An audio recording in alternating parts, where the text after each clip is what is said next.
നമസ്തേ. ബംഗ്ലാദേശിലെ മതന്യൂനപക്ഷ വേട്ടയ്ക്കെതിരെ പ്രതിഷേധമുയർത്തി എറണാകുളത്തെ ഐക്യദാർഢ്യ സമ്മേളനം. ഡിസംബർ 4 വൈകിട്ട് 4:30 ബംഗ്ലാദേശ് മതന്യൂനപക്ഷ ഐക്യദാർഢ്യ സമിതി എറണാകുളം ജില്ലയുടെ നേതൃത്വത്തിൽ നടന്ന ഐക്യദാർഢ്യ റാലിയും സമ്മേളനവും മേജർ രവി ഉദ്ഘാടനം ചെയ്തു.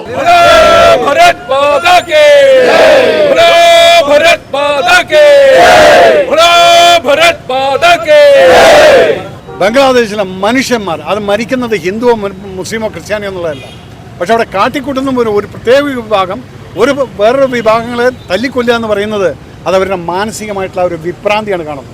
അതിനെ അടിച്ചമർത്തിയിട്ടില്ലെങ്കിൽ ഈ ലോകം സമാധാനമായിട്ട് നമുക്ക് മുന്നോട്ട് കൊണ്ടുപോകാൻ സാധിക്കില്ല. ന്യൂനപക്ഷ പീഡനങ്ങളെ അന്താരാഷ്ട്ര സമൂഹം ഗൗരവമായി കാണണം എന്നും ഐക്യരാഷ്ട്രസഭ ഉൾപ്പെടെയുള്ള സംഘടനകൾ ഈ വിഷയത്തിൽ ഇടപെട്ട് ന്യൂനപക്ഷ സമൂഹത്തിന്റെ അവകാശങ്ങൾ സംരക്ഷിക്കുവാനും അവരുടെ ജീവനും സ്വത്തിനും സംരക്ഷണം നൽകണം എന്നും അദ്ദേഹം ആഹ്വാനം ചെയ്തു.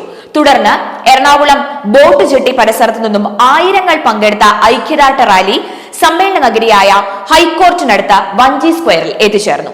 ശബരിമല കർമ്മസമിതി ജനറൽ കൺവീനർ SJR കുമാർ അധ്യക്ഷത വഹിച്ച യോഗത്തിൽ ശിവസ്വരൂപാനന്ദ സ്വാമി ശങ്കരാനന്ദ മഠം ഉദ്ഘാടനം ചെയ്തു. നമുക്ക് ഹൃദയമുണ്ടെങ്കിൽ കാണാൻ കേൾക്കാനും പറ്റാത്തത്ര ഒരു ഭീകരമായ സംഭവ വികാസങ്ങളാണ് ഇന്ന് അവിടെ നടന്നുകൊണ്ടിരിക്കുന്നത്. ഇതിനെതിരെ നമുക്ക് ചെയ്യാൻ പറ്റുന്ന നമ്മൾ ചെയ്യുക തന്നെ വേണം. ഇത്തരം ദുരന്തം യാതൊരു കാരണവശാലും ഇനി എവിടെയും ഒരു സ്ഥലത്തും ആവർത്തിക്കാതിരിക്കുവാനുള്ള മുൻകരുതൽ നമ്മൾ എടുക്കേണ്ടത് ആവശ്യമാണ്.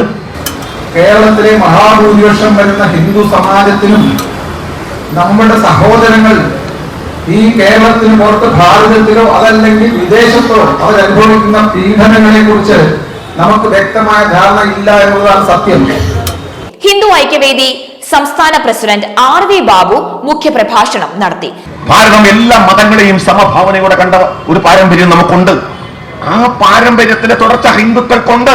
അതുകൊണ്ടാണ് ഭാരതം ഇന്നും 80% ഹിന്ദുക്കളുള്ളപ്പോഴും അല്ലെങ്കിൽ അത് 85% ഭാരതം ഹിന്ദു രാഷ്ട്രം എന്ന നിലയ്ക്ക് മതരാഷ്ട്രമായി പ്രഖ്യാപിക്കാതെ, ഹിന്ദു എന്ന മതരാഷ്ട്രം എന്ന നിലയ്ക്കാവാതെ എല്ലാ ന്യൂനപക്ഷ സമൂഹങ്ങൾക്കും ഭൂരിപക്ഷത്തിനില്ലാത്ത അവകാശം എഴുതി കൊടുത്ത് ആ അവകാശം അവർക്ക് അനുഭവിക്കാനുള്ള അധികാരം നൽകിക്കൊണ്ട് അത് ഭരണഘടനയിൽ എഴുതി ചേർത്തുകൊണ്ട് ആ അവകാശത്തിന്റെ പേരിൽ ഭരണകൂടത്തെ പോലും തടവറയാക്കാൻ കഴിയുന്ന സാഹചര്യം ഇന്ത്യയിൽ ഉണ്ടായത് നാം പുലർത്തിപ്പോന്ന സമഭാവനയുടെ അടിസ്ഥാനത്തിലാണ്.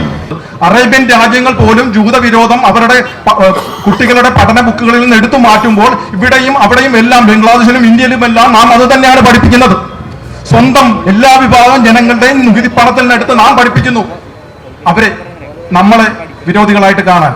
അപ്പോൾ അതിലുണ്ടായിരുന്നത് ഹിന്ദുവിനെയും ക്രിസ്ത്യാനിയും ജൂതനെയും ആണെങ്കിൽ ഇവിടെ ജൂതനില്ല.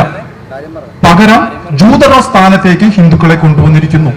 ഹിന്ദുവും ക്രിസ്ത്യാനിയും ബംഗ്ലാദേശിലും അത് തന്നെയാണ്.